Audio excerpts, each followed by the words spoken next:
Good evening everybody, Cam back here, out on the animal tonight. I've come out for a quick spin. It's a fairly grey evening after work, but it's a momentous occasion because the chap I've told you about before with the ZX6 I was having problems with it is over there, filling it with go juice, and we're heading off to a bike night. He's finally got the bike fixed. He's done a cracking job, done all the work himself with a bit of help from friends. So it's a bit of a baptism of fire for him really, that he's started off with his first ever bike above a 125, running on 3 cylinders, but it's all going now. So I'm going to take him for a cuppa, take him down a few roads that are nice easy ones but fun ones, because so far he's ridden it well about 2 miles when I first came to see him and he had a problem with it, and since repairing it about 9 miles. So we're increasing that tonight with about a 30-mile trip to the local bike night. See if he ends up with a big grin on his face.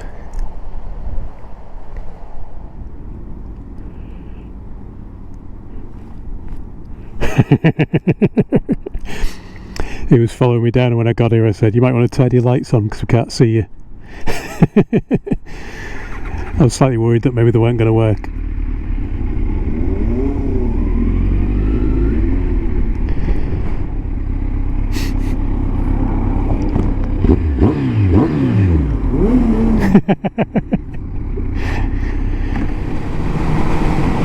The first road we're going down is not very inspiring. This is the Clive Sullivan Way, or the A63, and it's fairly boring, but we are at rush hour, and I was supposed to be getting to his house for 5:45. Normally a 20-minute ride, it took about 45 minutes because the traffic is appalling. The geniuses who do the roads around here, the repairs, have decided that this road is getting a major upgrade, and that means we have to divert everybody from here 10 miles that way and then 10 miles back again to join up to this road via Beverley. And what they've decided to do at the same time is upgrade a major junction to the south of Beverley and some other roads as well. I actually went to a junction the other day and there were 3 diversion signs on it for leaving the roundabout. I have no idea, if you're actually following the diversion, how you're supposed to know which way you're going. It looks like they're even doing some work up this end, and the major works is actually behind me, about 5 miles away. So this is just about avoiding traffic. We're heading to a place called South Cave, and then we're going to come off here and have a ride around a few, not quite lanes, just nice, easily rideable roads for somebody who's new to a ZX6R. He did say on his 9-mile run, which was up here and then turning around, I assume at that junction we just passed, and riding back in the other direction but not on the main road, he did say that he learnt from that the bike is fast, but I don't know exactly how fast he's going to want to go on roads other than this one, because this is a very easy road to go fast on if it wasn't for the speed limits and these cameras, of course. The other roads are well, at the speed limit, 60-mile-an-hour speed limits are nice runs, but again, when you're on your first kind of decent ride on a bike, you're not really going to want to be doing that, I wouldn't imagine. He's going to be getting used to what it feels like tipping it into bends. But I think we'll have a good laugh and hopefully a nice cup of coffee at the end of it.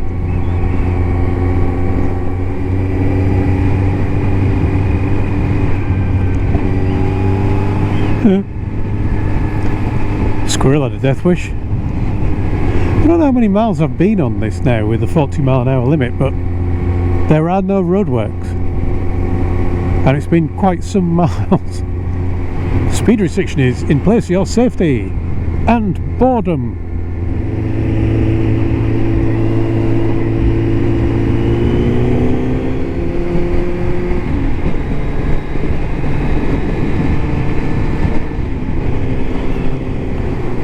This is much better. Nice wide road, a little bit of curviness, and we've got it pretty much to ourselves.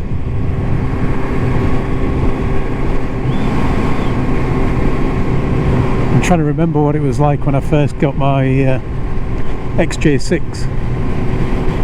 which was substantially less powerful than a ZX6R. I'm trying to remember what that was like, and you forget very quickly, don't you? About bend speed and so on. It's everything looks a little bit different when you're new. I do remember there would be some bends that I would get to and think, oh, I'm going to try and do this one at 40. Maybe I'm going to try at 42, go a little bit faster. And then a couple of years on, you're thinking, I wish the speed limit was higher on this road. Because 60 is just too easy.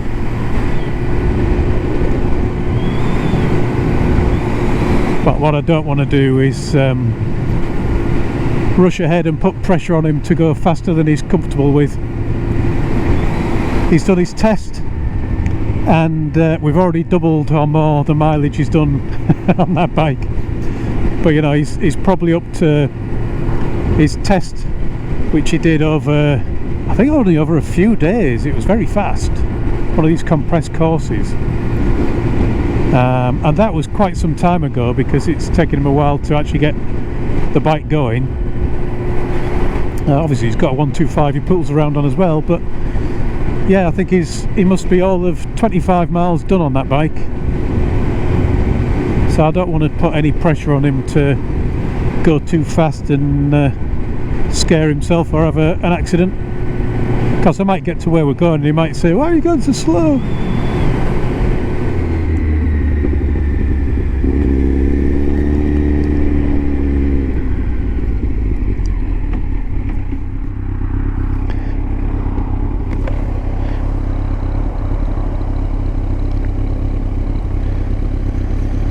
That's not good.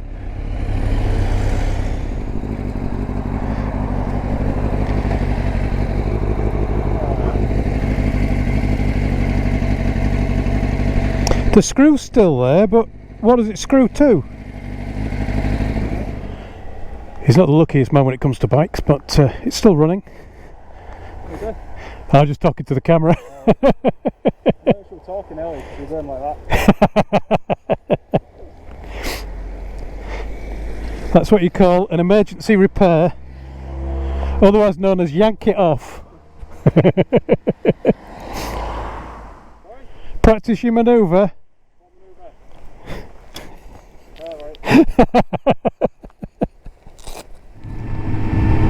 That's a bit of bad luck for him.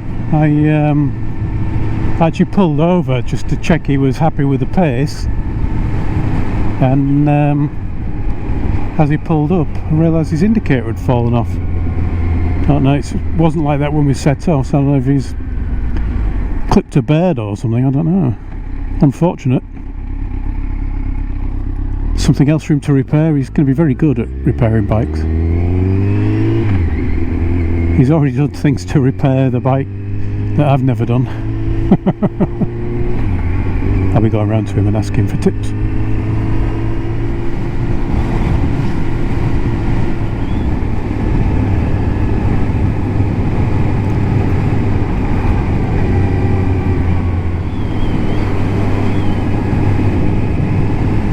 I'm now introducing him to my favourite bit of local road. He's not going to like that bend.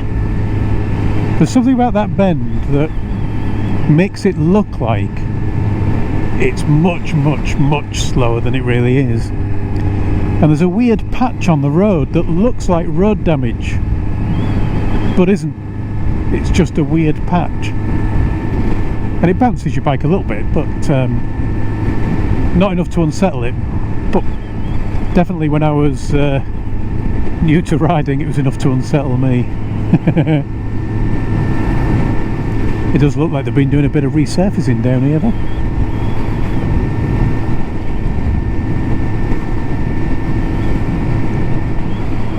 I've not been down it for a couple of weeks, and definitely it looks like they've been out with the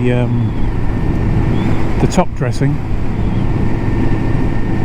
but it's all nicely stuck now. Doesn't seem to be any loose bits. I'm looking back now and seeing the usual 4x4 driver parked right up his backside. Some people have no patience for people going a little bit slower that are clearly new. Get through this series of bends and slow it down and get them past him and out of the way. Like they can't cause any trouble. Yep, they're past him. I'll give him a nice space past me as well.